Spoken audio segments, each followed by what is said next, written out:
兄弟的广播讲活动要拉响赞喽。刚个泸州这面正着你的当大老师为今年当个就像就是你记得个了。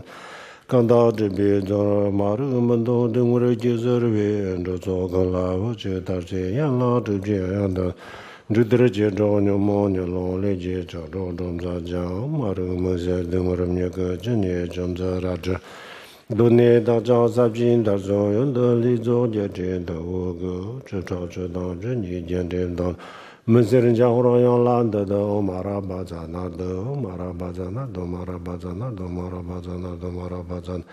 马拉巴扎那多马拉巴扎那多马拉巴扎那多马拉巴扎那多马拉巴扎那多马拉巴扎。马拉巴扎那的，最等基金接着我这接道路的门巴拉森呢，快当他们就上路到，路主我别那瓦给的说了，鸟接前波做的你没想，说呢么前波俺家，把个人当俺咱都什么都东巴的接讲老乡咋了？各位法师、各位佛友，大家下午好。Good afternoon, everyone. 我们现在开始讲今天下午的课。听课之前，请大家发菩提心。We are going to begin now with this afternoon's teaching, and everyone please make an aspiration of bodhicitta to begin with. 菩提心，我们今天上午、昨天都已经给大家介绍了，不需要再重复，请大家发心就可以了。So this morning and yesterday we have already looked at what it is that we mean by bodhicitta. We don't need to go over this now. Please, everybody, make an aspiration to begin listening to our teaching with. 今天下午的课里面呢，我们首先给大家讲一下我们今天上午讲的这个无我的一个具体的修法、具体的思维的方式。然后这个结束了以后呢，然后再讲今天我们要讲的这个往生西方极乐世界的4个条件。So in this afternoon's teaching, we are going to continue or finish what we were talking about this morning, and that was a process of logical reasoning to establish the lack of existence of self. And after we have done that, we will move on to the other topic of this afternoon's teaching, which is the 4 conditions for finding rebirth in Amitabha's pure realm. 首先我们今天上午大家思考了，然后可能是中午吃饭的时候可能也有思考那我们确定现在这个我们想象当中的自我基本上就是我们今天上午讲的那样子。第一个是一个常住不灭，至少比如说是一个唯物论者、无神论者，他也认为从诞生到死亡之间，我们的这个自我一直都是存在的，所以是永恒这个常住不灭。So the attributes of self, I wonder whether everybody gave thought to these over lunch. The first one that we were speaking of was that of permanence or continuousness. So that is, even for a person of atheistic leaning, they regard their life from the point of birth to the point of death as being one continuous and permanent one. 然后第二就是独立存在，它不需要依赖什么，一直都是存在的。我们一直都认为我是独立存在的，我们从来都不会觉得我要依赖什么什么，我们一直都认为我就是在这个大自然、这个宇宙当中，就是一个生命的个体，不需要依赖什么，我就是一个这样子独立存在的一个生命我们一直都这么认为的，所以就是这个独立存在。The second attribute of self is that of independent existence. So that is, it is our habit to regard ourselves as not depending on anything else for our existence. We regard ourselves as independent life forms or independent lives in the greater world around us. 然后第三，我们就是一个这个身体和精神当中的一个主宰者，这个身体和精神的这个领域当中，我们自我就是这个自我，它就是一个主宰者它可以指挥，可以控制我们的身体和我们的精神，所以它是一个统治者，它就是一个主宰者。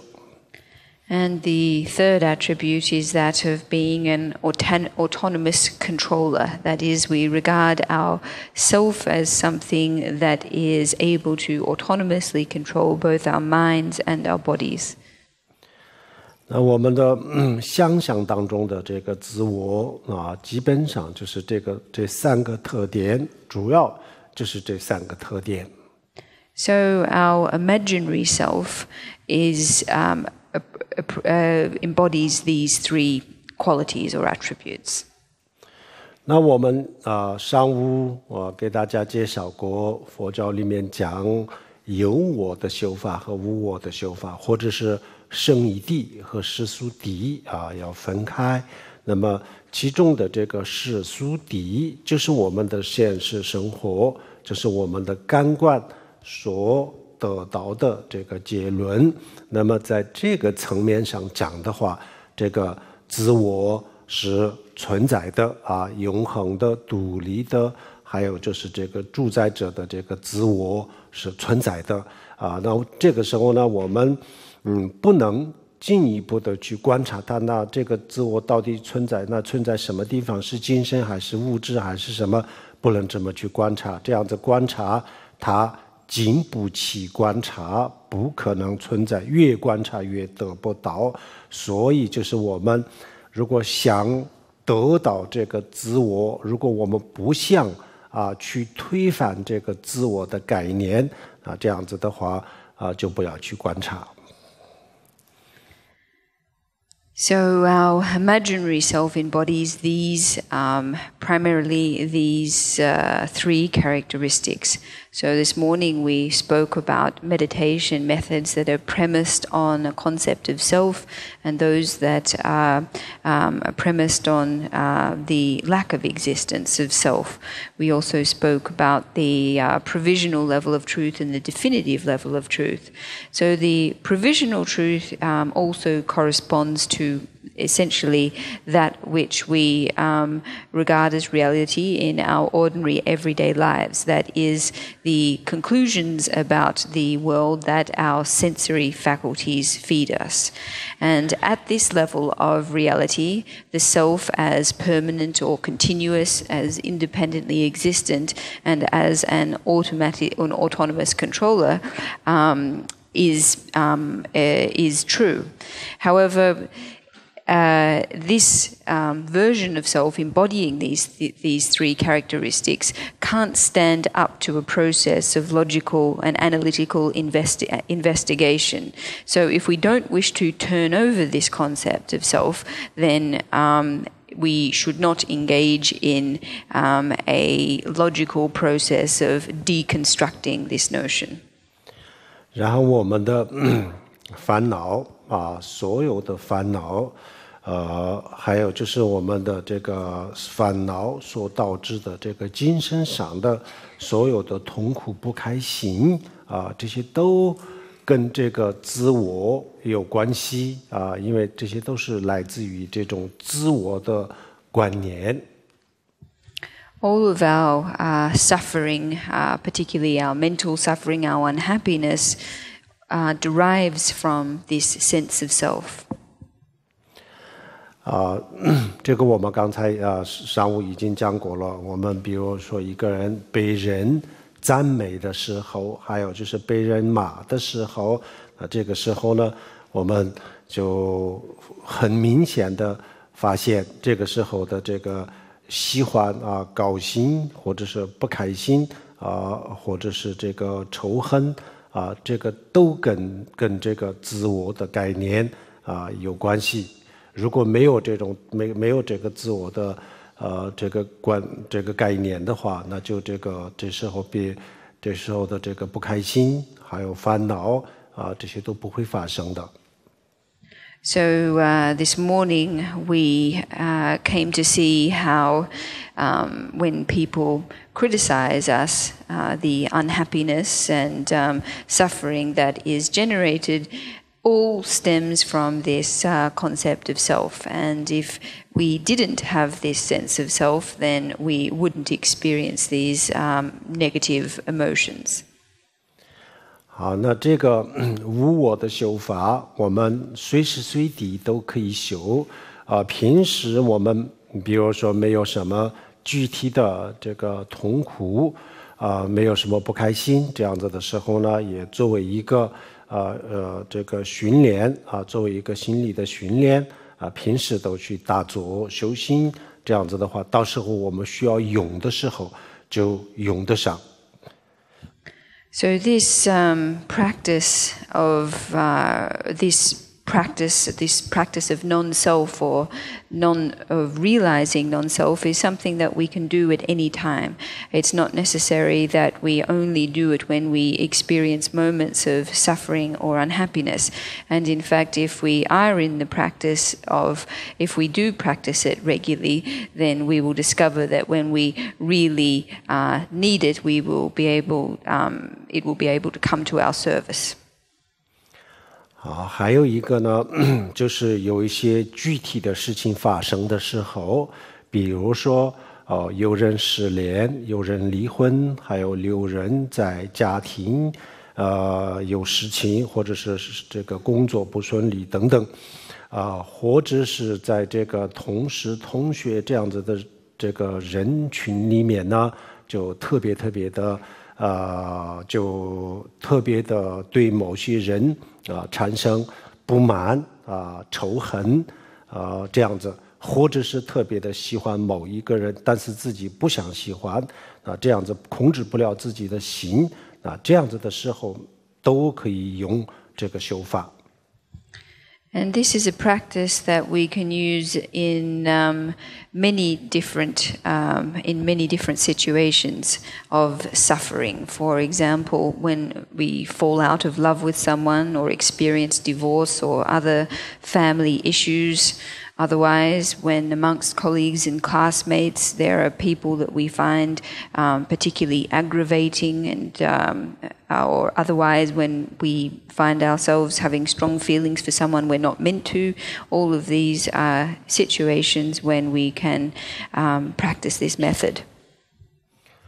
有些时候呢，我们对自己的身体修这个无我的修法，有些时候有必要的时候呢，对对方的身体修这个无我的修法，这个都自他都可以用得上，都可以修。So this is a practice that we can use in relation to our own selves, our own bodies, this method of realizing non-self. At other times we can also use it in respect of others bodies, in terms of realizing their non-self. 好，观想的时候修这个具体的方法呢，这个打坐用打坐来思考。那打坐之前，我们昨天已经讲过了身体的姿势，然后就是这个排除污气还有就是这个祈请佛，那这些都是我们昨天讲过了，在这里也是完全是一样的这个打坐之前的这些阶段这个环节我们昨天讲的一样，就是按照昨天讲的去做，然后这些都做完了以后呢，我们开始修这个无我的修法。So in terms of the actual practice of this meditation method, we start off in the doing the same preliminary or preparatory stages that we talked about yesterday. So adjusting our 7 points of bodily posture, expelling our stale breath, and then praying for the Buddha's blessings prior to engaging in our core meditation session. And after we've completed these, then we move on to the actual practice of non-self. 好，首先我们观察的时候呢，我们把这个前面的全部做完了以后，然后静下来静下心来，开始思考。那思考的时候，首先我们一直都以为在这个身体上就有一个自我的存在。那么现在呢，我们把这个身体分界了以后呢，我们看个清楚，到底这个里外哪一个地方有一个自我的存在，这样子我们把它分解来看，来观察有没有自我。So after doing all of these things, we sit down and we begin the core part of our meditation practice, which is a contemplation or an analytical meditation. So we start with the idea that we have always thought that our self truly exists. So what we are going to do now is contemplate and reflect on our body and see whether it is possible in any part of our body to identify where the self resides. 好，观想的时候，首先我们观想我把我自己的右眼右边的眼睛右眼从我的身体上分离分开，就放在一边心里观想我们的这个智慧观察的这个智慧，就像一把刀一把剑一样，以这个观察的智慧刀首先把右眼分离以后就放在这里，然后呢看这个右眼是不是自我。我平时所想象的这个我们刚才前面讲过自我有3个特点那我这个右眼右边的眼睛它有没有这个3个特点，它是不是自我，这样子观察。이거는 양자 손에 족한 보라. 뭐예봐? 네. 我们把观想就是我们把自己的右边的眼睛就分离身体分开与身体分开，也就放在一边观想放在这边，然后就是看这个是不是自我这样子观察，然后我们会发现它不是自我，我右边的眼睛不具备这个3个它的特点，不是自我。So what we do is using our wisdom like a knife. We remove our right eye and we visualize putting it to the side, and then we contemplate whether this right eye of ours, now removed from our bodies, possesses the 3 attributes of self that we talked about before. 然后再把左眼分开，也放在这里看它是不是自我，然后我们会发现它也不是，它也不像我想象当中的自我，所以它也不是自我。And in doing so, we will find that our right eye doesn't possess these 3 attributes of our imaginary self and is therefore not ourself. Then we do the same thing with our left eye. We imagine our left eye being removed and put to the side. We then look at it and we discern as well that this is not ourself. Because it doesn't correspond to the attributes of our imaginary self, therefore it is not ourself. 然后就是同样的方式，我们把每一个自己身上的器官、每一个内脏全部这样子分解然后就是去看每一个这东西上面呢有没有自我的存在。And in the same way, we go about doing the same process with our veins, all the other organs in our bodies, inquiring of these veins and organs whether or not they possess or embody ourself. 佛经里面讲过，比如说一个屠夫屠宰场的屠夫。他想杀一头牛，再杀一头牛，他到牧场去把一头牛牵过来。牵过来的时候呢，大家都认为这是一头牛。然后呢，到了屠宰场以后呢，他把这头牛宰杀了。那么宰杀了以后呢，他把牛的肉、皮肤分解的时候呢，立即就这个我们的观念就发生了变化，这个时候就不叫牛，这个时候就叫做牛肉。So, with a butcher in a slaughterhouse, when he is bringing an ox in to be slaughtered, at this point in time, everybody regards the creature in question as being an ox.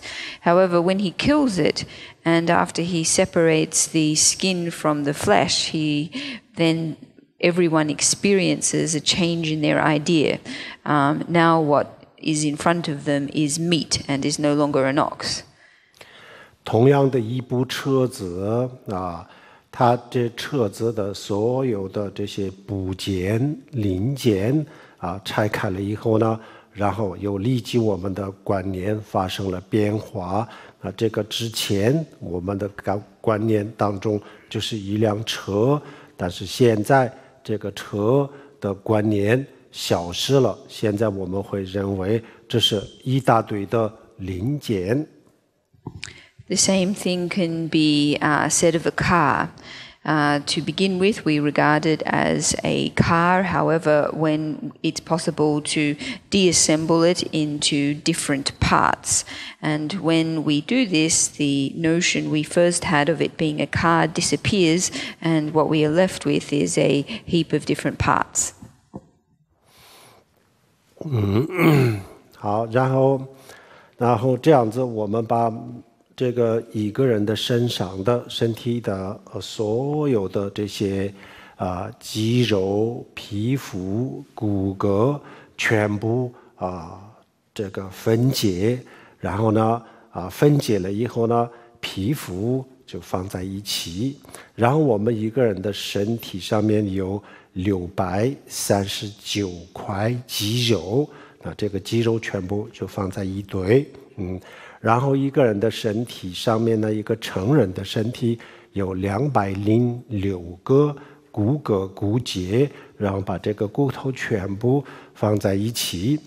然后呢，我们一个人的身体的65%是液体，然后液体全部又放在一起然后我们再去看一看这个肌肉、骨骼、皮肤、液体。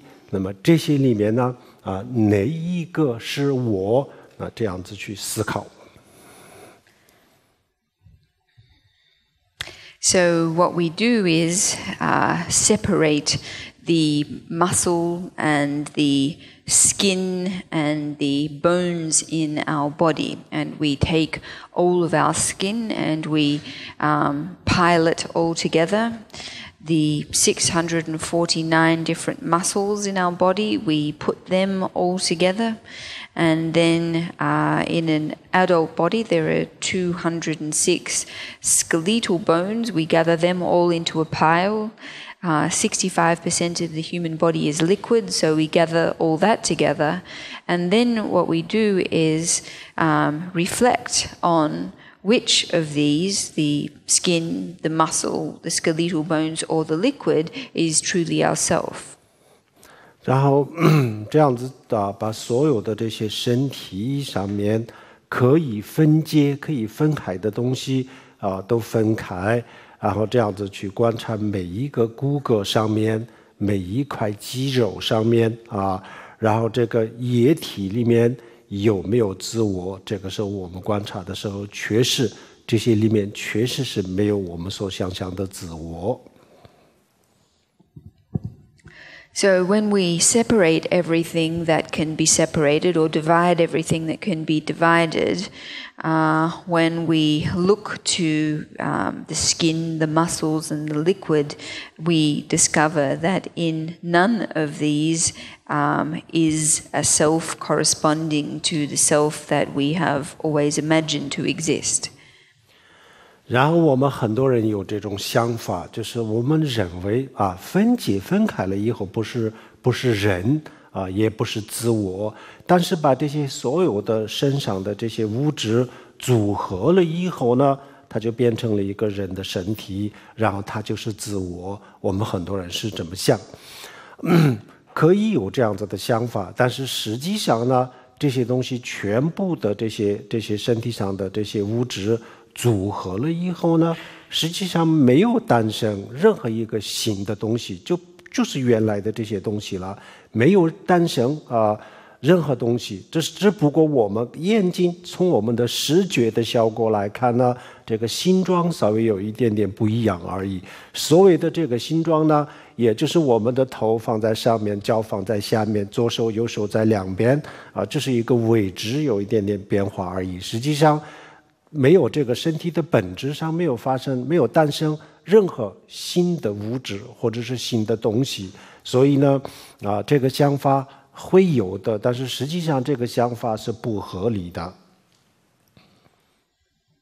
So many people think that when the body is divided into different parts, it's not a person and therefore not a self. However, once all the parts are assembled together, it forms a body and therefore a self.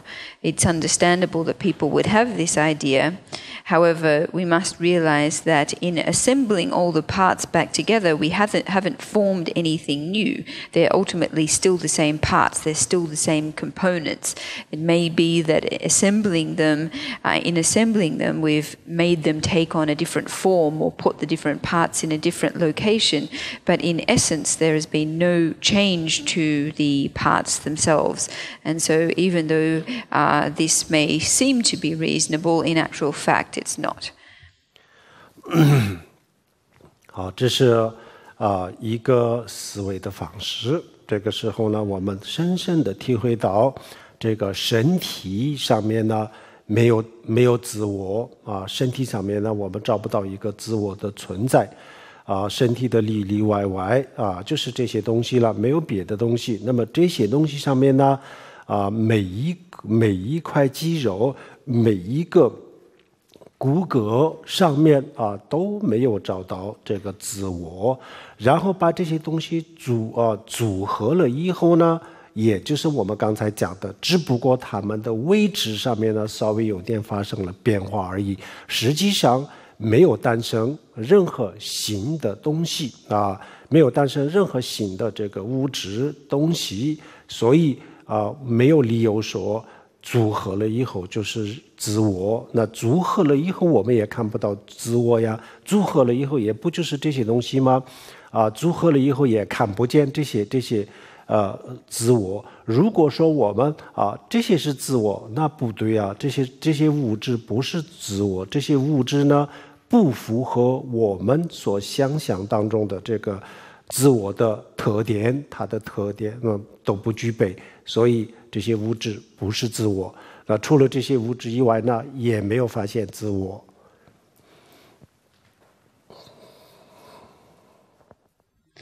So this is one kind of reasoning process that we can engage in. And through doing so, we are able to identify that there is no self anywhere in our body, whether it be in our skin or in our muscles or in our bones. We're able to appreciate that not only can we not identify self in any of these substances or components, but after we assemble them into the form of our bodies, the only change that has really taken place is in the location of these different components. There has not been any change to their basic nature or essence, and so therefore no new entity has been created in assembling the parts into a human form. So therefore there is no reason to say that after we assemble the parts together in the form of a human body, we therefore have the self. So as a result of this, these material, this matter is the idea, or there may be the idea that this matter is self. However, this isn't the case because this matter, comprising the different parts of our body, doesn't meet or fulfill the requirements of self that we have tended to regard as belonging to the self, and therefore we can't say that it is the self. 然后，首先我们观察人的这个身体的部分，然后呢，接下来再观察我们的内在的精神方面有没有自我的存在。首先第一步就是观察我们的肉体。那这样子观察的时候呢，我们特别的有些时候思考的思维比较到位比较认真的时候呢，特别的清醒的感觉到这个自我是不存在的不存在的，就是因为有了这样子的一大堆的物质这个物质是存在的，但是我们把这个物质就当作自我，我们误以为它是自我。实际上现在我们把这个物质看清楚的时候呢没有一个自我的存在。那这个感受这种感觉特别的这个强烈，特别强烈。就我们找到了一个特别强烈的这个强大的这个感受的时候呢，然后立即就停下来，不继续思考，就是保持这个感受无我的这个感受，然后就在这个感受当中停留能停留多少就停留多少。但是早期的时候呢，可能最多也就是1分钟、2分钟，或者是半分钟这样子的时间，不会不能持续很长的时间但是1分钟也可以，2分钟也可以，只要有这个强大的感受的时候呢，我们要维持住这个要维持住这个感受，要保护这个感受保持这个维持这样子以后呢，这个阶段就是我们的这叫做修无我这是结果。前面的这个思维就是过程前面的思考观察就是过程。这个过程它所获得的这个结论就是后面的一部分的这个感受这个感受也许有些时候特别强大有些时候就稍微有一点点模糊但是呢，不管怎么样，有这个感受的时候，就立即停下来，就停留在这个感受当中。So after we have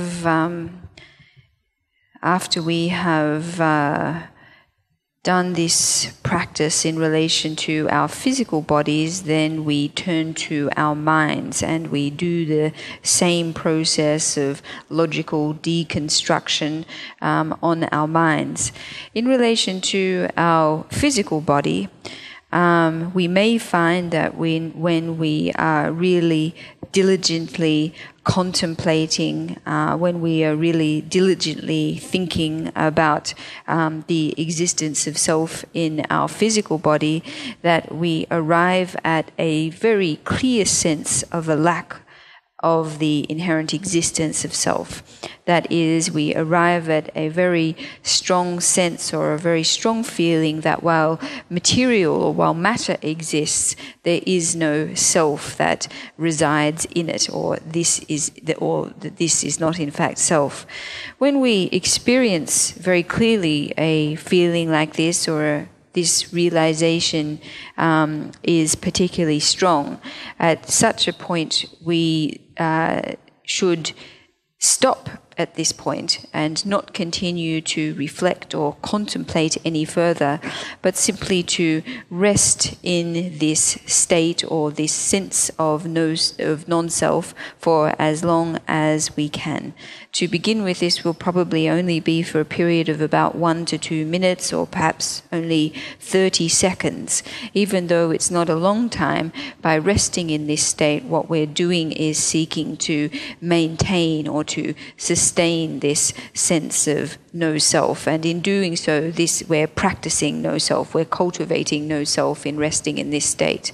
So the first part of the practice, where we logically examine whether or not we can locate a self in a part of our body, that's the process leading up to arriving at this strong sense of self.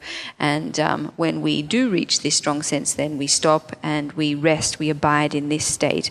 Sometimes it will be rather strong, other times it might be less strong, more blurry, but in any case we stop at this point and we rest in this state. 好，这个就是叫做修无我。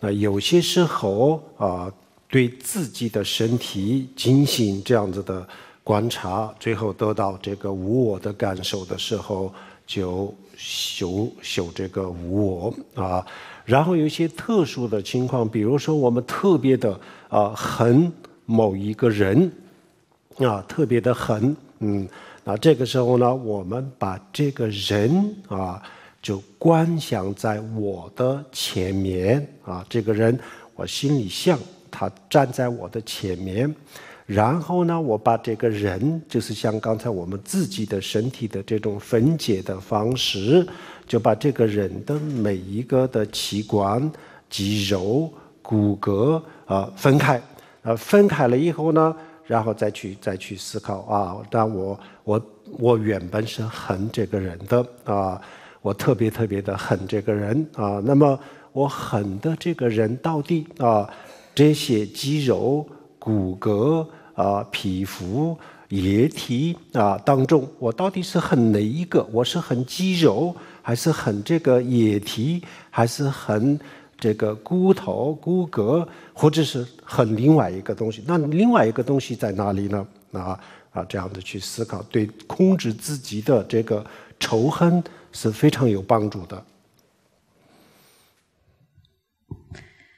So this is a practice that we can do on ourselves, in respect of ourselves. It's also one that we can do using others as the object of our logical examination. So if we find ourselves feeling intense hatred for a person, then we can visualize this person in front of us. And just like we divided up the different parts of our own body, our veins, our skin, our flesh, our bones, and so forth, we do the same with the person in front of us, and we then reflect. We reflect that this is the person that I hate. However, where amongst all of these different bodily components, the skin, the bones, the flesh, etc., which of these is it, in fact, that I do hate? Do I hate the bones or do I hate the flesh? And if it's something else that I hate, then where is this something else? And practicing in this way can be very beneficial for controlling our resentment and hatred. 然后有些时候呢，特别的喜欢、特别的爱某一个人，不能自拔。然后这个喜欢和爱，让我们非常的不幸福、很痛苦这样子的时候如果不想有这个痛苦、挫折这样子的话呢，也是同样的一个方式，把这个人观想在自己的前面，他现在站在我的前面，然后呢，我就把从他的右眼，然后左眼，然后整个的这个器官，然后这个肌肉、骨骼全部分解分解每一个东西都放在一起，然后再看一看我到底喜欢这个液体，还是这些肌肉，还是206个骨骼，还是639块肌肉，还是65%的液体？我到底喜欢是什么？或者这些都不？如果我说这些都不是，我喜欢的是另外一个，那另外一个在哪里这样子去思考。And we can also do this practice when we find ourselves feeling a very strong sense of liking or love for another that causes us a great deal of unhappiness and suffering. If we don't want to feel this suffering, then we can do this practice in the same way. That is, we can visualize the object of our love and adoration in front of us, and then begin by separating their left eye, removing their right eye, their organs, their bones and their flesh, and visualizing them in piles together. And then we reflect, what is it that I do love? Which of these bodily parts is it that I love? Is it the flesh? Is it the bones? Is it the 465 muscles in a pile? Is it the 65% of water that comprises their body? And if it's none of these things, if it's something else, then where is this something else? Where is it? This is how we can practice. 然后我们前面的有一个同样的这种想法，我们会想到这样子拆开了以后呢，我当然不喜欢，但是呢，这些肌肉、骨骼全部组合了以后，我恨它，或者是组合了以后，我喜欢有这种观念。那我们这个时候呢？我们每一个人都会这么想的，但是我们要问问自己，我这个组合了以后呢，到底发生了什么？组合了以后，它到底有没有产生什么新的东西？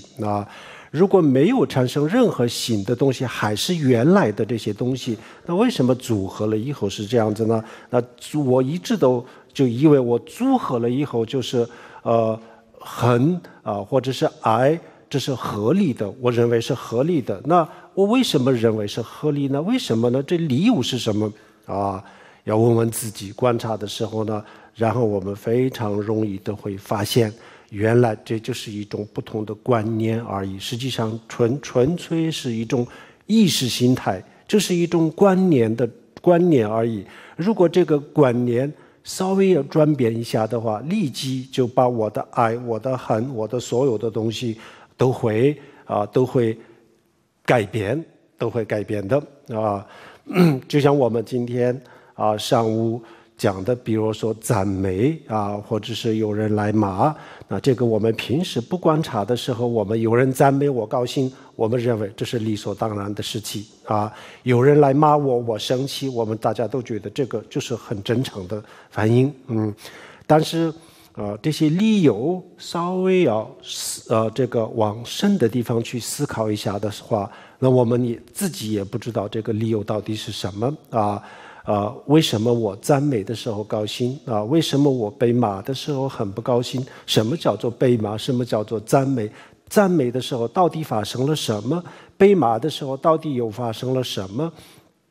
这些事情实际上我们一个人的人生当中、生活当中我们必须要值得关注的非常重要的事情，但是我们一直都不关注这些，不关心这些我们就关心一些这个身外的东西就是一些跟我们的这个痛苦快乐非常有关系的这些细节一些东西我们忽略了，我们根本就没有去想，我们也不知道我们为什么不去想这些事情。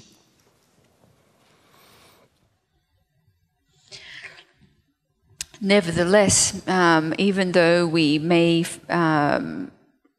recognize that it is not possible to locate a hated person in a pile of disassembled parts or a loved person in a pile of disassembled parts, nevertheless, we might think that when we assemble them together, then we have the person who is the object of our hate, or when we assemble the parts together, then we have the person that we love. Of course, everybody thinks like this. However, we really need to look at what it is that happens when we do assemble the parts together in a human form. Is anything new formed as a result? And if, in fact, it's just the same parts, then what is the difference in this form between what is the difference that has taken place between the form they were presently in and the form they are in now? So even though through contemplating like this, we can come to understand that even though we used to think it was reasonable to hate or to love someone in their assembled form, we now realize that this is no longer reasonable. We realize, in fact, that love and hate are simply mental attitudes, and that by changing our mental attitude just a bit can result in a change in our love and our hate and our emotional and in our emotions. So just as we were speaking about this morning in the context of praising and scolding, we have been used to thinking that it's normal to feel good when we're praised and normal to feel bad when we're scolded. However, when we really do look deeper into this, we can see that in fact it's very difficult to appreciate the reasonable of this. Why is it that we feel good really when we're praised, and why is it really that we feel unhappy when we're scolded? What is praise and what is criticism, and what's taking place actually when we're being praised and when we're being criticized? These are really important issues that we need to pay attention to in our lives, but we usually don't. Instead, we usually pay attention to irrelevant things outside ourselves and fail to pay attention to these important matters. However, we don't even understand why it is that we don't pay attention to them. 从另外一个角度去观察的话，我们一个人的身体，比如说有70公斤的体重的人的身体脱水了以后呢，只剩下25公斤，所以65%是液体。So looking at it from a different perspective, we could say that a human of or bodily weight of 70 kilos, once the water or fluid was extracted from their physical body, there would only be 25% of solid matter left, or 25 kilograms left. 然后这个剩下的25公斤当中呢，有7公斤的碳水化合物。Yeah, so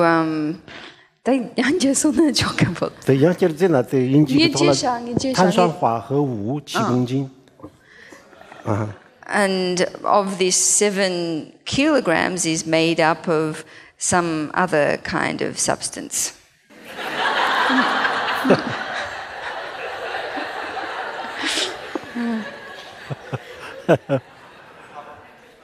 Oh, carbohydrates, yes. 然后还有3公斤的脂肪。And 3 kilograms of fat. 12公斤的蛋白质。20 kilograms of protein, 3公斤的矿盐 and 3 kilograms of mineral salt. 这个就是人体。 And this is what comprises a human body. 那我们喜欢的或者是很碳水化合物，很这个脂肪很矿盐或者是喜欢这个碳水化合物，还是喜欢什么呢？反正就是这些东西，没有别的了。 So what is it that we love and hate out of all of this? Is it the carbohydrates or the protein or the fat or the salt? Aside from these things, there is nothing else. 但是我们的意识是非常盲目的，他根本就不知道人到底是什么，所以他就根据自己的想法，在人的这个人体上面呢，就创造了一个自己认为是一个人的一个这样子的自我，然后就去喜欢他或者是恨他。 However, our minds are very blind in relation to this, and despite the fact that it is only these bodily components that exist, the mind creates a sense of self and imposes it on these components, and on having created this sense of self, then goes about loving this person or hating this person. 这样子观察的时候呢，我们就会深深的体会到我没有理由去恨我没有理由去喜欢。所谓的这个喜欢，都是一个不观察的情况下产生的一个非常盲目的一个执着。然后呢，就仇恨一个人，也就是不观察的情况下产生的一个，同样也是一个非常盲目的一种想法。如果我稍微再聪明一点的话，那其实这里没有我所想象我要恨的这个人，这里也没有我所想象我要喜欢的这个人，这里都没有。那原来都在我自己的想象当中，实际上是没有这些东西的，是我自己创造的，是一切都在我自己想象，我也在我自己的想象当中，他也在我自己的想象当中。实际上我们都是这一大堆的物质，除了这个以外，没有发现别的这个时候呢，深深的体会到，特别感受特别强烈要反复的去思考，反复思考以后呢，这种感受特别的强烈。那感受特别强烈的时候，然后就停止思考，就保持这个感受，这叫做修无我。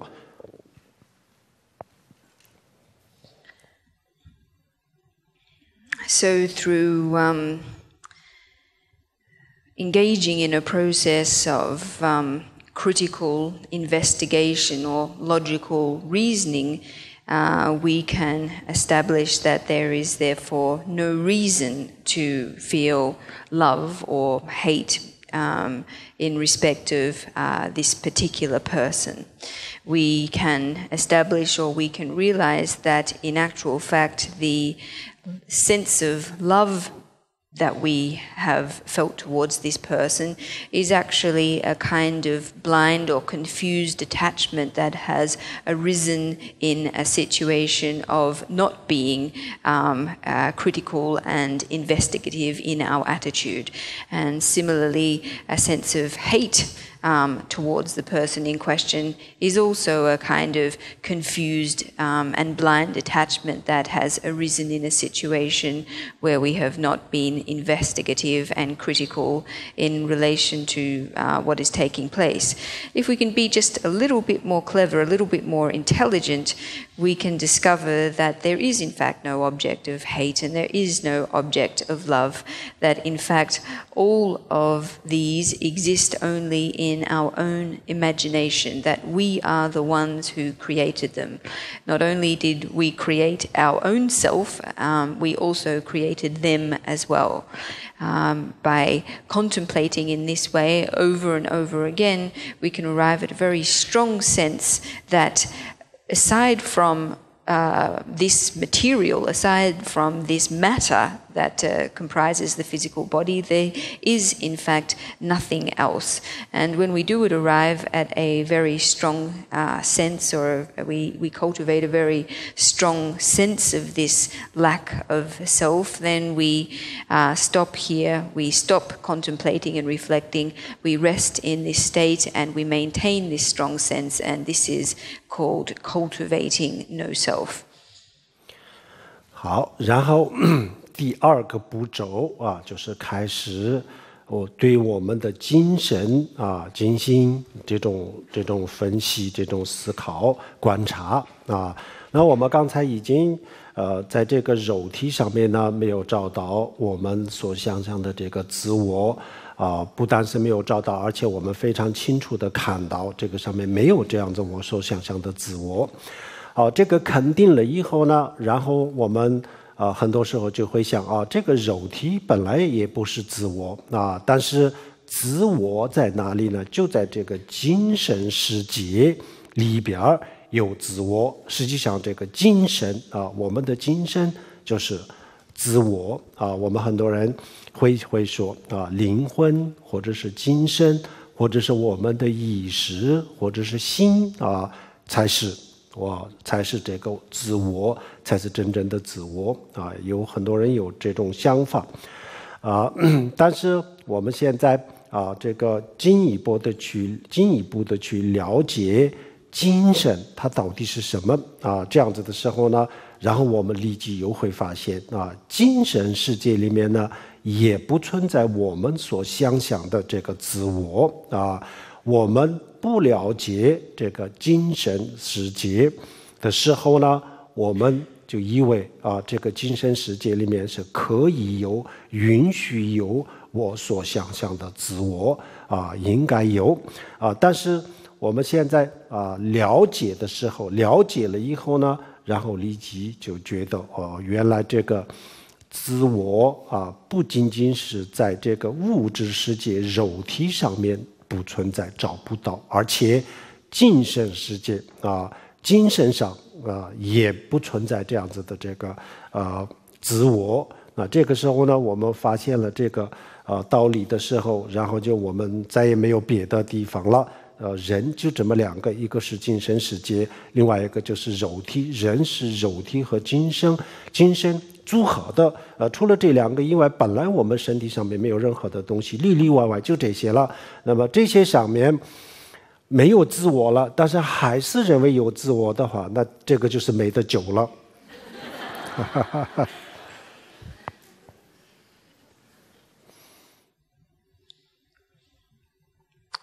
So then we move on to the second stage of our practice.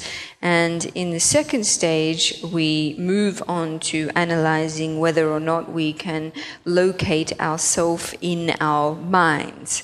So we have established in the first stage of this practice that we are not able to locate ourself in our physical bodies. This is something that through our practice we have become very sure and convinced about. However, we might think that whilst it's not possible to locate ourself in our physical bodies, it is possible to locate it in our minds, and that is that our self is really to be found in our minds. So in saying the mind, some people say mind, some people say soul, other people say consciousness, other people say heart. In any case, many people equate these things with self and regard this as where the self really resides. However, if we go one step further to understanding what it is that we mean by mind, then we can see that in actual fact our self doesn't exist here either. It's only when we don't have a full understanding of our minds that it's possible for us to entertain the idea that this is where our self does exist. So by reasoning in this way, we can arrive at an understanding that our self neither exists in our physical body and nor does it exist in our minds either.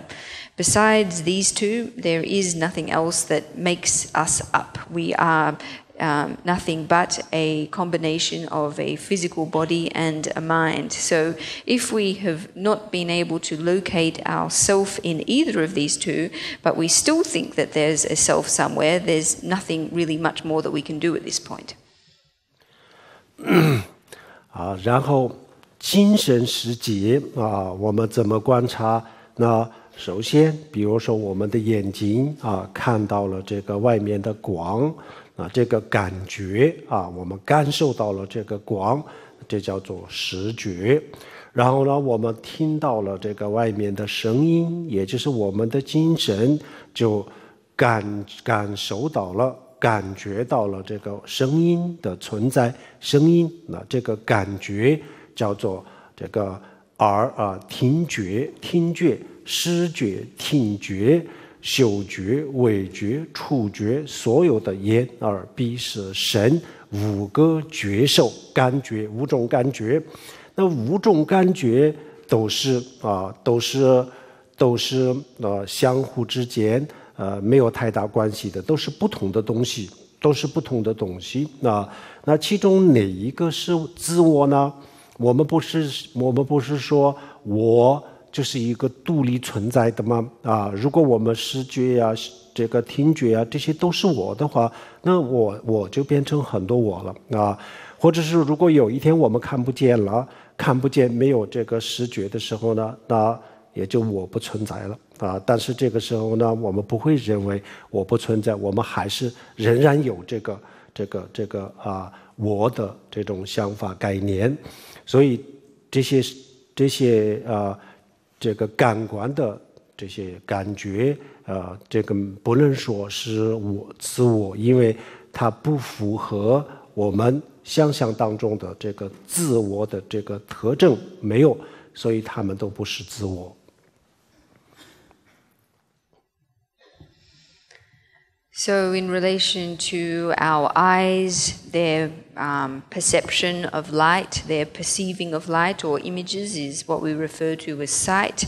Similarly, with our ears, their ability to perceive sound, we call this hearing, and so it is for the other 5 senses, taste, smell, touch.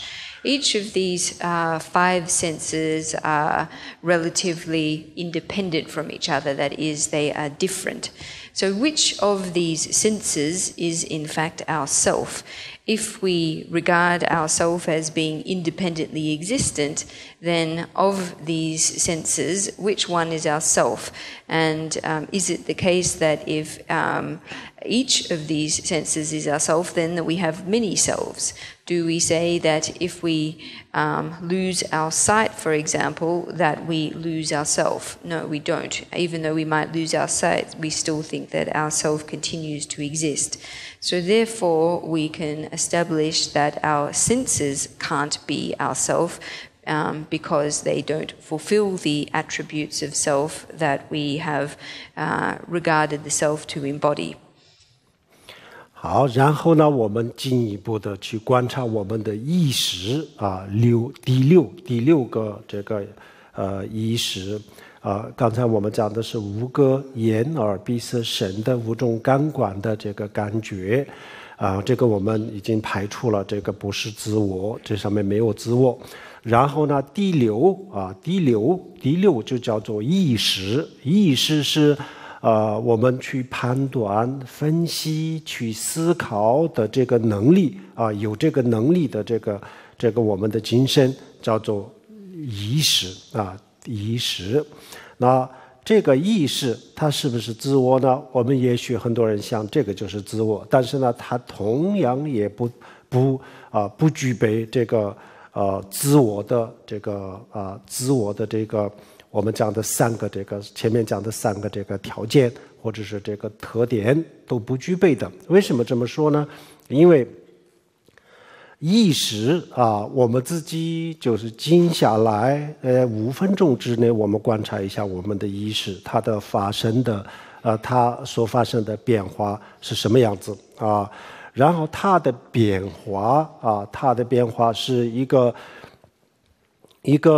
非常不规范非常不规范，然后就是一个非常非常混乱的这个状态比如说一会儿又去想过去，一会儿又去想未来，一会儿又去想当下，一会儿呢又是善的念头，一会儿又是恶的念头，各种各样的这个念头1分钟、1秒钟当中，有些时候都有不同的念头1分钟当中呢，一定会有很多很多的不同的念头那这样子一天下来的话，一个人就有几千、成千上万个不同的念头，至少有几千个这个念头。那么这些念头都是独立的，每一个都是独立的，加起来了以后呢，这叫做意识，但是实际上都不是比如说我们手上的这个佛珠就有108颗，全部加起来我们它叫做佛珠，但是实际上这里没有佛珠，这实际上就都每一个这个每一个珠子都是独立的，相互之间没有任何的关系，都是独立存在的。但是我们的意识把108颗珠子，然后把它们加在一起，然后给它贴一个标签，就这个是念佛的一个工具叫做佛珠实际上呢，这里没有佛珠，这108颗相互之间没有任何的关系的，都是这样子同样的，我们的意识所发生的所有的这些念头由我们的另外的一个意识把全部加起来叫做人的意识实际上它们都是相互，都是独立存在，所以呢，这些这么多的独立存在的这个成千上万个这个念头当中呢，那我们仔细的去想一想，哪一个是我如果我说早上我刚刚起床的时候的第一个念头是我，那为什么这么说呢？其他的为什么不是我呢？如果说全部都是我那我们是不是有这么多的自我？这个也不对，我们认为只有一个自我，所以我们怎么去说都没办法解释，都说不通。所以我们最后发现这个精神世界里面呢，我们以为有一个自我的存在，实际上就是我们自己不了解精神世界所产生的一个错觉，实际上这个里面也是没有自我的。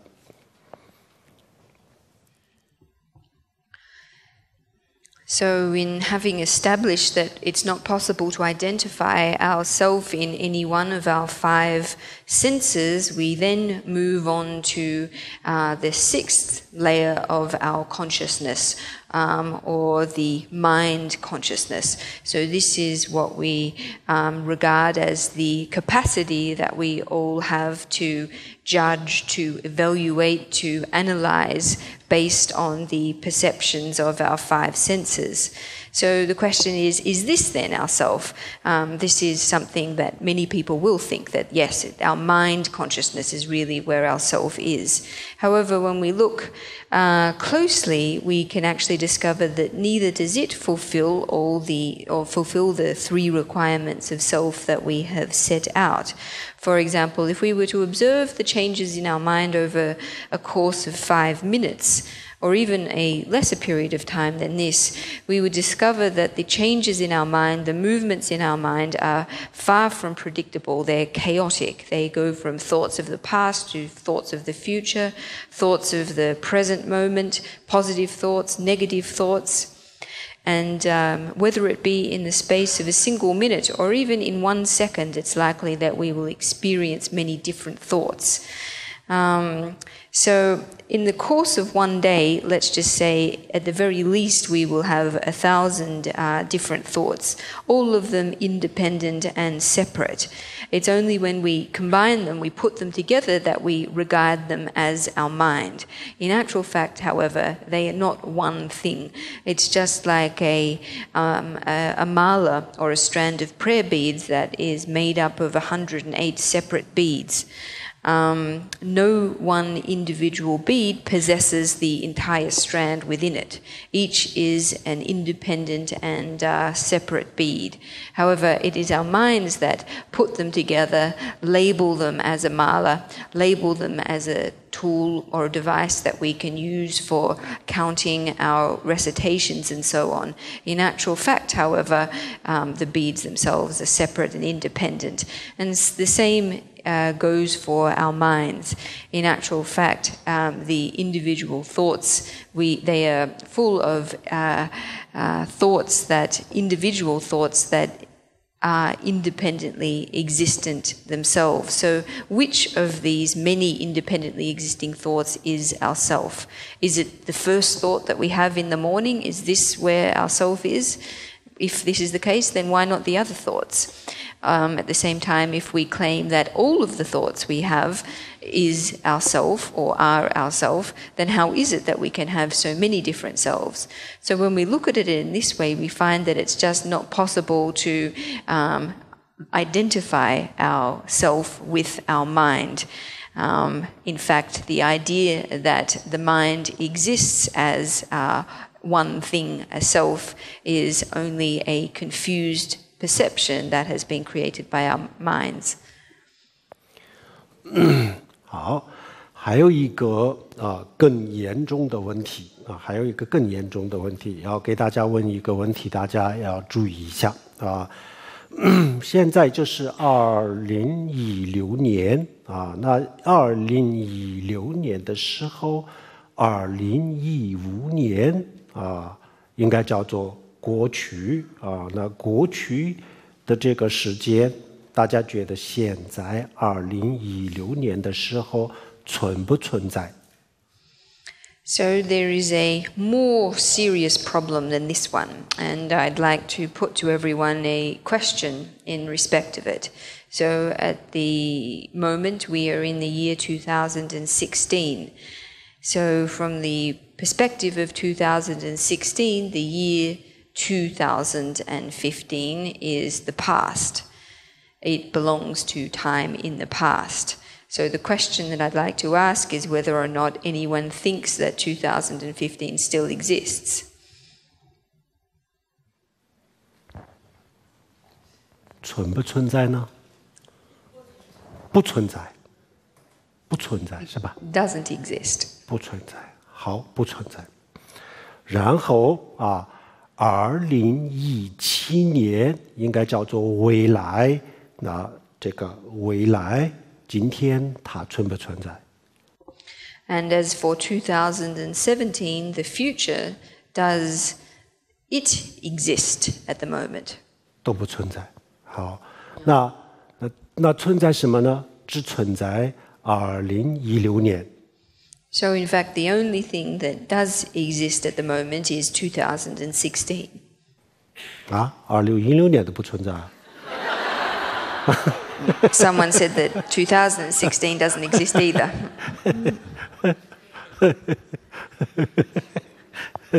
好，2016年也不存在。好，然后呢，我们再看现在再详细一点，再详细一点的去看。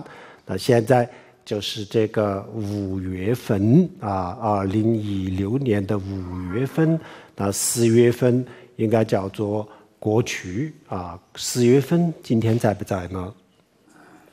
So in the 5th month of 2016, in May, does April still exist? 也不在。好，然后呢，6月份应该叫做未来。那这个未来的6月份，今天存不存在呢？ And June is the future from where we are. So does June yet exist does June exist today? 好，也不存在。 No, it doesn't. 好，然后呢，这些都不存在啊。然后今天就是29号啊，29号、28号应该叫做过去，这个存不存在呢？昨天存不存在呢？不存在。So today is the 29th, the 28th is the past. Does the 28th still exist? No, it doesn't. 29号今天是啊，然后呢，30号应该是未来，就是明天啊。这个今天存不存在呢？ So tomorrow, the 30th, is the future. Does it exist yet? 都不存在，只存在今天。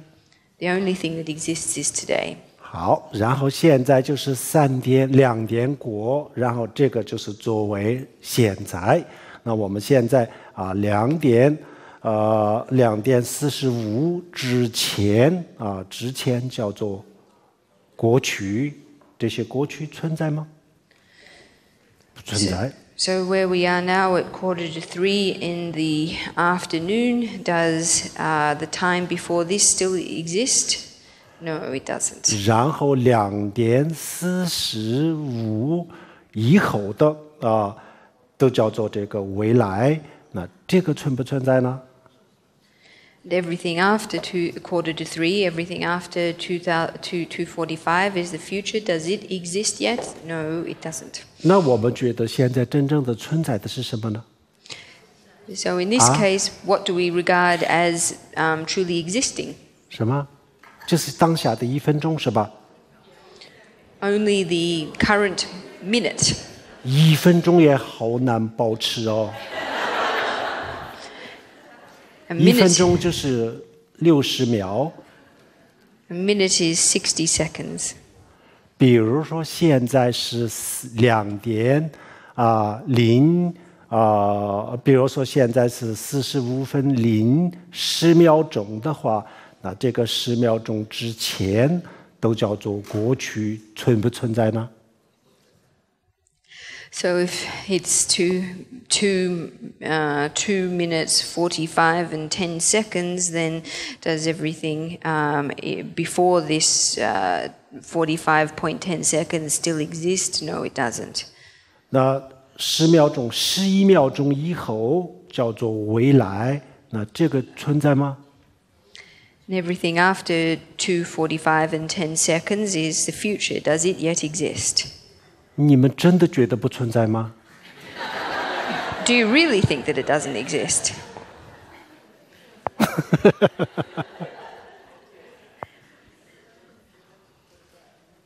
不存在了，这个不存在就等于所有的不存在了。 So if that doesn't exist, does that mean that everything doesn't exist? 这个世界就是1秒钟， This entire world is just 1 minute. 1 second, sorry. 包括我们自己啊，现在我就只有1秒钟。 So is this the same for ourselves too, that we are only in this second? 那我们不就是觉得我们是永恒的吗？永恒的在哪里呢？ So if we believe we are eternal and continuous, then where is this eternal and continuous self? 现在我们没有办法自圆其说，我们说自我是永恒的，至少一个唯物论者也说，我诞生到死亡之前，我就是一个不变的，我不变，我身体变，我的想法变，我的思想会有变，但是我不变。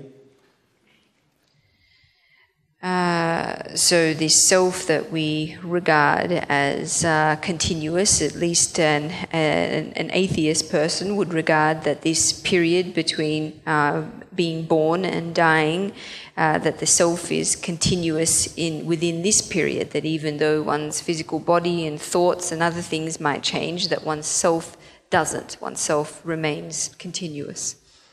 这些观察，这些思考，我们不需要想释迦牟尼怎么说，不需要去想佛经里面怎么说，就是要客观公正的去观察，你这么认为，你觉得存在还是不存在，要这样子去思考，不是说佛经里面说存在就存在，佛经里面说不存在就不存在，不是这样子。So in thinking about these questions, we should independently, objectively assess them for ourselves. We shouldn't just simply say, it says in the sutras that the self doesn't exist, or the Buddha said that this exists or that doesn't exist. We should try to establish the answer independently and objectively for ourselves. 100张纸上面有文字的放在一起叫做一本书。So 100 pieces of paper with writing on the surface put together is called a book. 但是除了这每一张纸以外，没有一本书。However, there is no book to be found outside these individual pieces of paper. 60个小的时间的单位放在一起，就叫做1分钟。So 60 small units of time put together form 1 minute. 但是除了每1秒以外，没有1分钟。However, there is no minute to be found outside of these individual seconds. 更严重的是什么呢？时间和空间不一样，空间100张纸可以同时存在，但是时间60秒不可以同时存在，只允许有一个。So it's more problematic when we look at time. So in terms of the pages of a book, it's possible for 100 pages, separate pages, to exist at the same time. However, in terms of time, say 160 minutes, it's only possible for one of these to exist at any one moment in time. 如果2秒钟可以同时存在的话，那就昨天和今天是可以同时存在的。If it's possible for 2 seconds to exist at the same time, then it's possible for yesterday and today to exist at the same time too. 然后5月份和6月份也可以同时存在的。And it would also be possible for May and June to exist together as well. 2015年和16年也可以同时存在的。And it would be possible for 2015 and 2016 to exist at the same time too. 这样子整个的时间的概念全部混乱。And if this were the case, then our entire concept of time would be turned upside down. 所以60秒当中只能有1秒钟是真实的，其他都已经不存在了。So in the space of 60 seconds, it's only possible that one of these seconds can truly exist. All of the others no longer do. 比如说现在是40分钟的时候，40分钟的时候，这个除了这个1分钟以外前面的都是未来，还没有发生。没有发生，等于就是这个世界的任何一个角落找不到，不存在。1分钟或者1秒钟都是一样的。比如说现在是40分钟2点40分钟的话，那第40分钟现在就应该叫做现在现在。然后40分钟之前的从1到39。这个都是过去了，过去的东西不存在，毁灭了，消失了。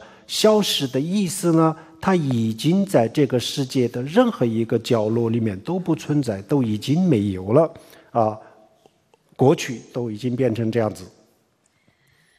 So if we are looking at the time of 2:40 in the afternoon, then it's only this 40th minute that really exists. Everything before it, say 2:01 to 2:39, has now been relegated to the past. It no longer exists. All of this time has now disappeared. And in saying that it has disappeared, what we mean is that wherever we may look in any corner of the universe, it is not possible to find this time that has passed. 然后第40分钟以后的，也就是41分钟以后的，从41分钟到60分钟啊，60秒也可以，秒分都一样，这都叫做未来。未来还没有诞生，还没有诞生的意思就是它这个地球上的整个的角落，这个宇宙任何一个角落都找不到它，它就是没有的。So at 2:40 in the afternoon, everything that exists in ahead of this between 2:40 and 3 o'clock, the hour, this space of 20 minutes, belongs in the future. That is, it hasn't yet occurred, it hasn't yet happened. And so this means that it's not possible, similarly, to find it anywhere in the world. And so therefore, this future time does not exist. 所以现在存在的就只有1秒钟，1秒钟之前的都不存在，之后的也不存在，只有1秒钟存在。So we can say that the only thing that exists at this moment is the current minute. Everything in the past no longer exists, and everything in the future of this 1 minute does not yet exist either. 1秒钟再分的话，也可以分很多，但是这样子就太混乱了，我们不好记。所以呢，我们把这个最小的时间单位就作为1秒钟，不要再往下分。其实1秒钟也可以再分的。Of course, it's possible to further divide a minute into smaller units. But however, if we do this, then things will start to become a bit chaotic. So we will keep as our smallest unit the minute, even though it is possible theoretically to divide it further. 那这样子啊，我们现在从时间的角度讲，我就是1秒钟。除了1秒钟以外，这个世界上没有，不仅仅是我，这个宇宙就是1秒钟。So from the point of view of time, we can now say that we only exist in this minute, and not just ourselves, but the entire world only exists in this current minute too. 1秒钟之后呢，会诞生新的宇宙。And after a new minute, a new world or a new universe will come into being. 现在我们以为是存在的这个1秒钟，再到第2秒钟的时候也不存在。And this minute that we currently regard as existing or as existent, when the new minute occurs, the next minute occurs, this current minute will cease to exist. 好，这个观察，这个4个思维的结论是什么呢？我们所谓的我、自我、人、宇宙、地球，所有的万事万物，实际上现在存在的就是1秒钟。So the conclusion that we arrive at through this process of logical reasoning is that ourselves, our ego, other people, the world, indeed all the myriad objects only exist in this current minute. 1秒钟的我，1秒钟的宇宙，1秒钟的时间，全部都是1秒钟。Ourself, the world, other objects, etc., they only exist as 1 minute. 但是这个1秒钟和下1秒钟之间毁灭和诞生之间的这个速度很快，所以我们的肉眼看不见前面的1秒钟毁灭，然后后面的1秒钟诞生，我们的肉眼看不见。However, because the passing of this minute and the arising of the next minute takes place so quickly, it's not something that we can see, it's not something we notice, that is the passing of this moment and the new arising of the next. 在我们的眼里这些都是一个连续性的东西，我们看不到这个每一秒每一秒钟的诞生。如果有一天我们的这个眼睛的结构提升了提升的话，那有可能它可以看到这个一秒钟的诞生和一秒钟的毁灭。So with our naked eye, it is all of these minutes appear to be one continuous stream that is looking at them with our eyes as they currently exist. We are not able to perceive each successive arising and ceasing of every second. However, we could imagine that if it were possible to somehow refine the capacity of our eyes, that it would be possible for us to observe the ceasing and arising of new moments. 我们非常幸运的是我们的感官就是这么迟钝，否则的话是没有办法生活。In actual fact, we're extremely fortunate that our senses are as blunt and dull as they are, because otherwise we wouldn't be able to lead our lives. 因为我们的感官这么迟钝，它把前面的发生的所有事情和现在发生的就连在一起来看，所以我们的眼里就有这个建筑物，上午也有，现在也有，晚上也有，明天还存在。就是因为我们的感官这么迟钝，它的灵敏度不高，所以它就看不见这个诞生和毁灭所以我们的眼里这些东西都是一直都是连续性的。Denny? Denny? Denny讲有吗？ Denny 去我也的，我也。Denny 没中，我也。连续性因为我们的眼里它们都是可以是连续性的。Yes, it's on account of the fact that our senses are as blunt or as dull in their capacities as they are, that the past and the future appear to us as a continuous, in one continuous stream. 因为这个我们的这些错觉跟速度有很大的关系。因为这个速度快，然后我们的眼里它变成了连续性，然后我们从来都不认为它在生灭，我们一直都认为早上的这个人我旁边的人现在也是早上的这个人，我们就是这么认为，其实根本就不是。This confused perception we have has a lot to do with speed.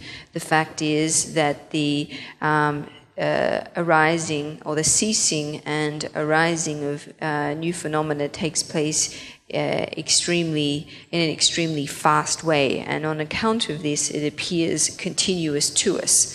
We never notice the ceasing and arising as taking place. So for this reason, the person we saw in the morning appears to be the same person that we are seeing now, but in actual fact, this isn't the case.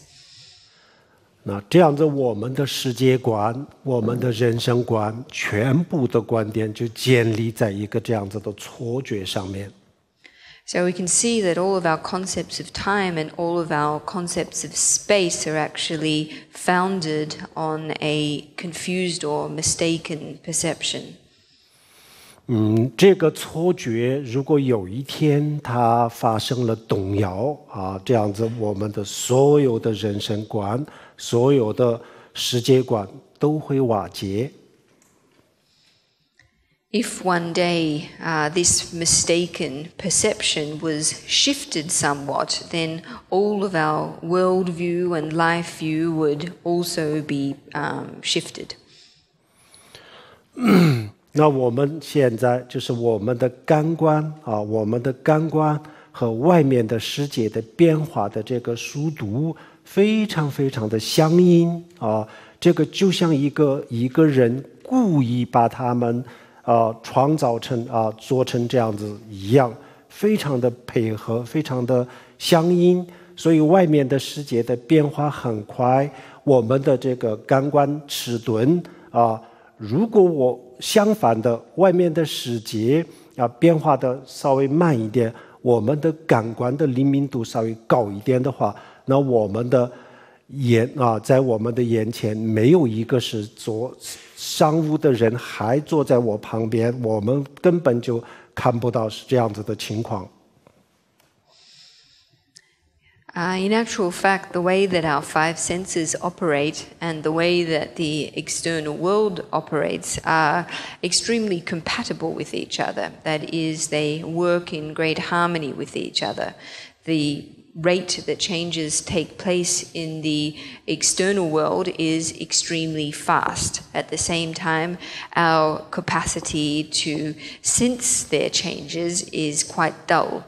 However, if the changes, the rate of change or the speed of change in the external world were to be slowed down somewhat, and our capacity to perceive with our senses the changes was to be increased or enhanced somewhat, then there would not be a situation where we found ourselves thinking that the same person we saw in the person we saw in the morning is the same person sitting next to us now.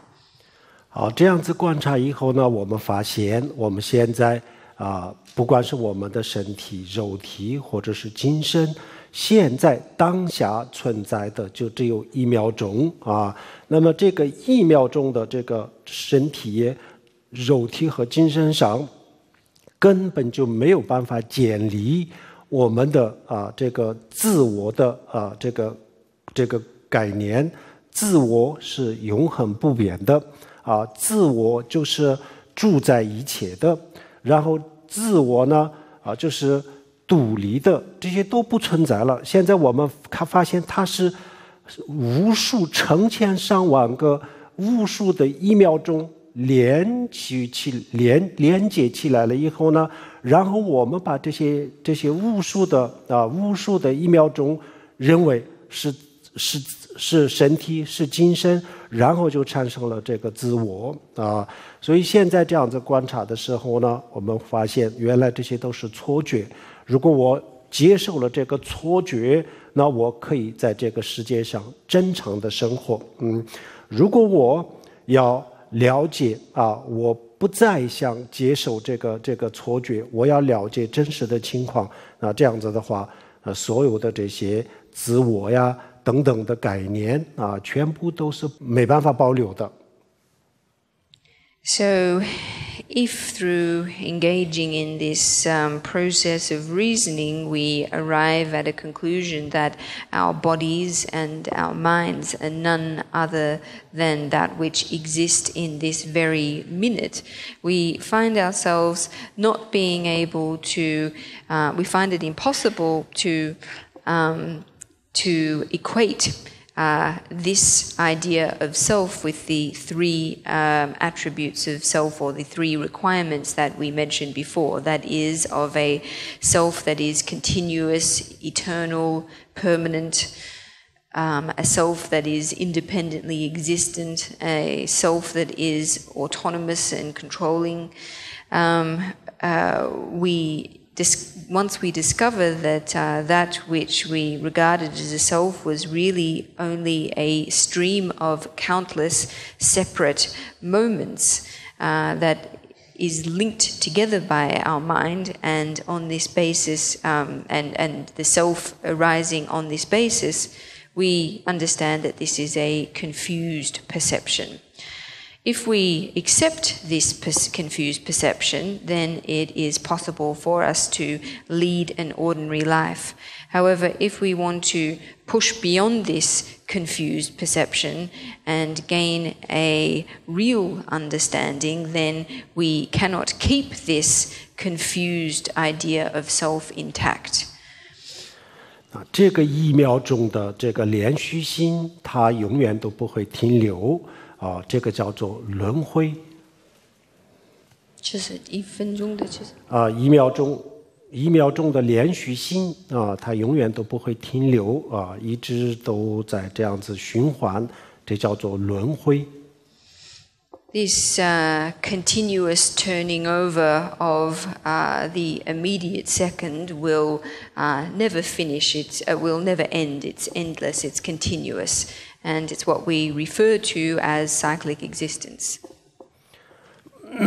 好，这个时候呢，我们发现原来我们一直都以为有一个自我，这个常住不灭的自我的这种观念是一个错误的观念，实际上是根本没有一个这样子的身体、肉体或者精神都没有都没有。那么身体也不是这样子，精神也不是这样子，那都不是这样子的话，那怎么可能有一个自我是不变的、永恒的然后我们就会发现原来是我们把这个成千上万的1秒钟的精神连贯然后就认为这是精神，然后成千上万的1秒钟的肉体然后把它连接起来，我们认为这是人的身体。在这个错误，它本身就是一个错误的观念，不对的。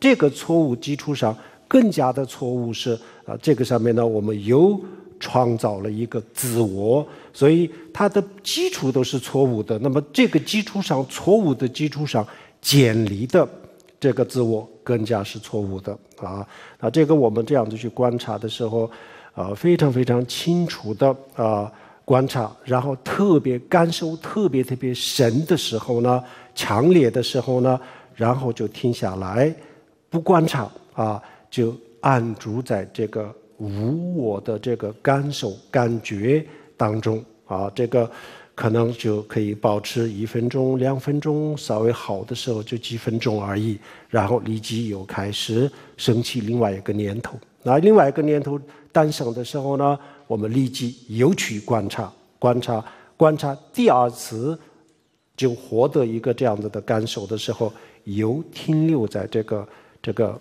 当中这叫做修无我。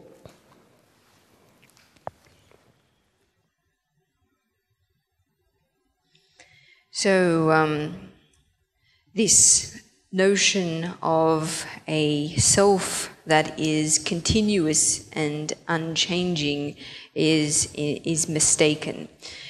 We can establish that it doesn't exist neither in our physical bodies nor in our consciousnesses.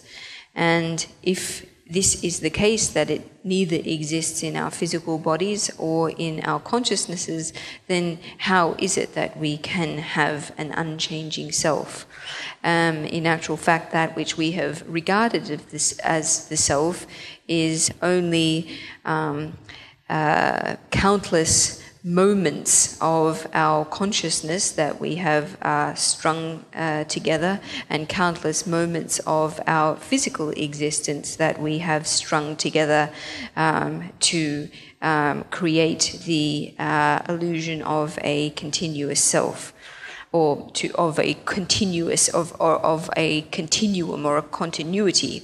However, what is more serious or worse than the fact that we string these independent moments together into a continuous stream is that upon this foundation we have constructed an idea of a self. So we have our mistaken notion of self is constructed or created upon a mistaken foundation to begin with. So when, through contemplating and reasoning in this way, we arrive at a very strong sense of a lack of the existence of self, then we again rest in this strong sense. We rest in this state, we abide there for a period of time, 1 to 2 minutes, or at least until our next discursive thought arises. And as soon as this happens, we start our process of reasoning and reflecting again. And then again, once we arrive at a strong sense of the lack of existence of self, we rest and abide again. And this is the practice of cultivating the realization of no self. 好，这个原理啊，它的原理是什么？比如说啊，这是一根香啊，然后我们把它点燃啊，点燃不移动的时候呢，我们看到的就是一个亮点啊，一个亮点。然后慢慢的移动的时候呢，我们也看到就是有一个亮点啊，就在移动啊。然后这个速度再稍微快一点啊，再稍微快一点的时候呢，然后我们看不到什么东西在移动，我们看到的就是一个环形的火光啊。这个火光啊，在佛教里面有一个名词叫做旋火轮啊，旋转的火变成了一个环形的轮啊，所以叫做旋火轮。那佛教告诉我们，这个世界的本质就是这个旋火轮的错觉。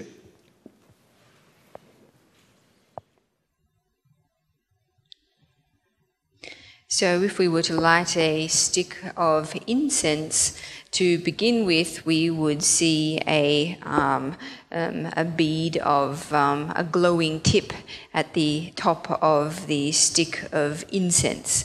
And if we were to circle this stick of incense slowly, we would be able to see this bright spot, this glowing tip, slowly move through the air.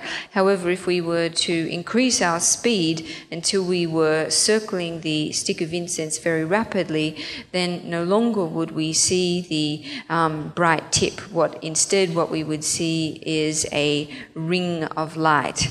And this ring of light has a special name in Buddhism. It's called a firebrand.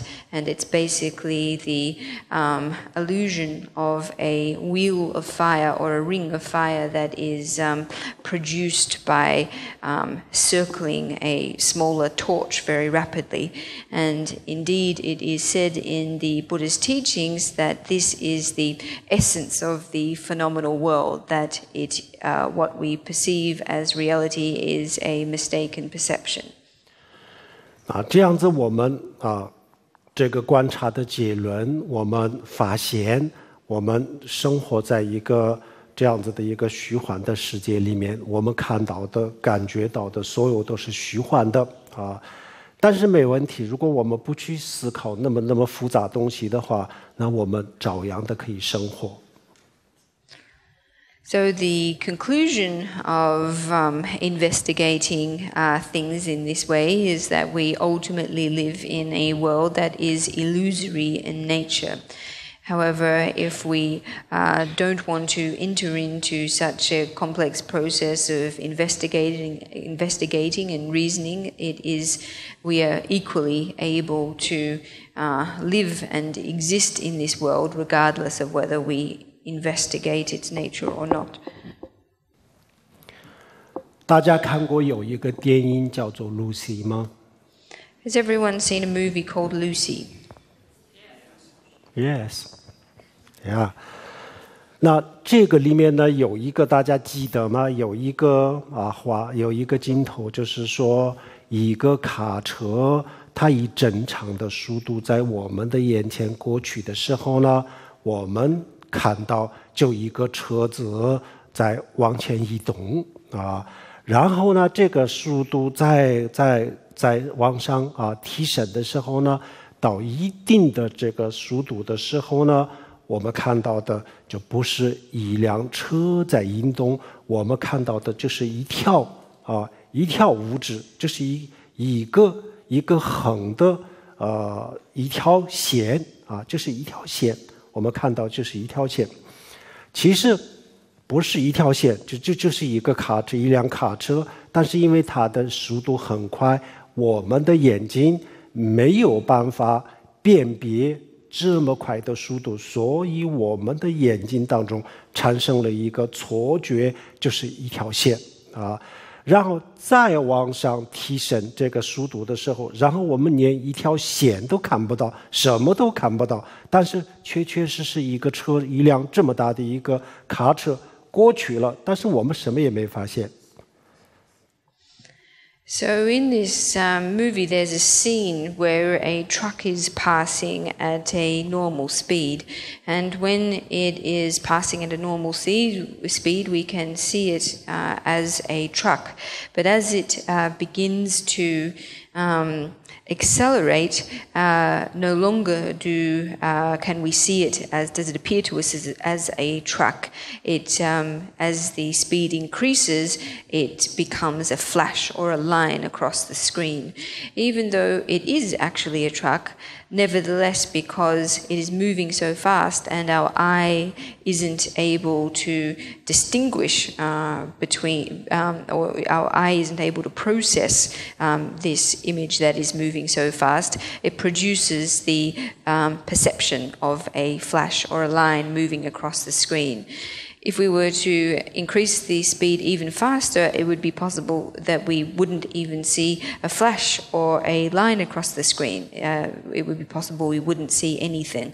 But in either case, the object, the truck in question, it would still be the truck that is moving. 这样子观察，我们最终的结论，我们绝对是生活在一个虚拟的世界里面，我们的脚下的地，头上的每一颗星星都不例外，绝对是这样子啊。但是呢，我们想不想突破这个错觉，那就是个人的选择。如果不想突破虽然是错觉，但是我在这个错觉里面，我还是可以一样的可以生活呀，所以我不想管那么多，那就好。那这样子我们可以学人天成，继续轮回，希望在这个轮回当中获得一点点的这个幸福。但是我们必须要知道，像一颗芝麻大的幸福，必须要付出像一颗西瓜那么大的代价。这个如果是愿意的话，那就继续没问题。既然是这个虽然是虚幻，但是如果不去想，那跟真实的是一模一样，没关系的。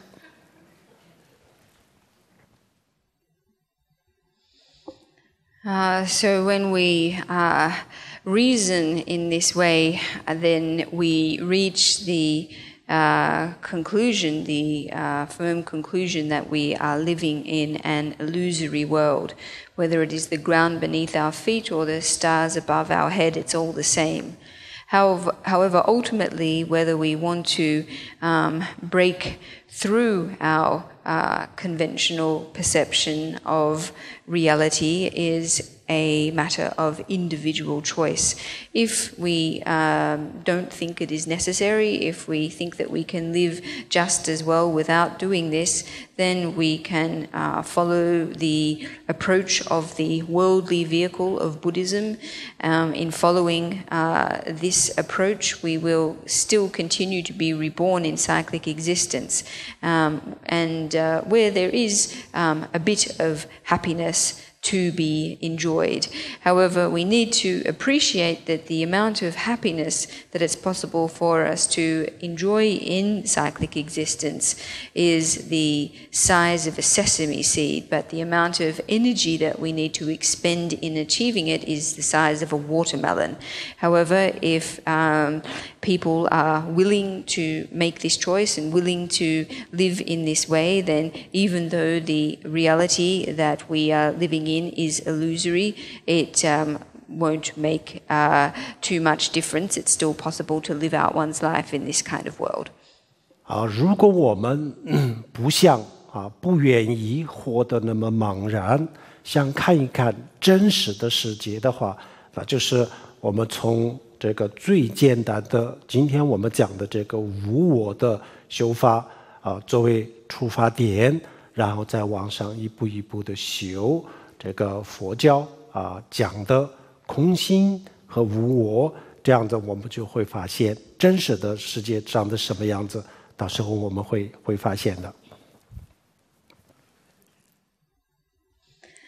However, if we are not willing to live in such a confused and blind way, then it is necessary for us to start off by practicing the method of establishing non-self that we have outlined today, and then step by step, one step at a time, go about cultivating our realization of emptiness and no self. And through doing this, it is possible that we can discover the real nature of the world. 好，这个就是我们今天讲的这个无我的修法，简单的就说到这里。然后呢，大家如果感兴趣的话，就进一步的去学习。可以通过网络可以学习很多关于这个空性方面的一些。可以去阅读一些这个资料，那应该是有英文版的，也有很多韩文版的音频、视频，还有书英文的这个韩文版的这都有的那这些都是比较现在我们要自己想学习的话是比较方便的，希望大家进一步的去了解修心。So what I've outlined today is a relatively simple approach for cultivating a realization of no self. And if this is something that you're interested in practicing further, then it is possible to learn more about emptiness and no self on the internet. There are a lot of online resources and books available in both English and Chinese languages. It is relatively convenient for us to study further about these things now ourselves. 好，我们今天下午的无我的修法就讲到这里，谢谢大家，阿弥陀佛。So this brings to a conclusion our teaching this afternoon on no self. 最后我们大家做一个回向，我们今天的这个听经闻法的功德我分享给天下所有的众生愿天下所有的众生以我们的功德能够脱离生死轮回健康长寿幸福脱离生死轮回很快就可以能够成佛这样子发愿。So we are going to end our teaching today with a dedication of our merit. We are going to do so by making the prayer that all living beings, on the strength of our merit, may rapidly leave the sufferings of cyclic existence and attain Buddhahood. Sonam dai damja zubanya domne ni bi ranam pamshe chang che ga na je wang long zhe bai zhe bin zo lian zhou a zhou ru xiu om a hong ban zhen ge zhe ba ma se de hong Om a hong ban zhen ge zhe ba ma se de hong Om a hong ban zhen ge zhe ba ma se de hong 谢谢大家，阿弥陀佛。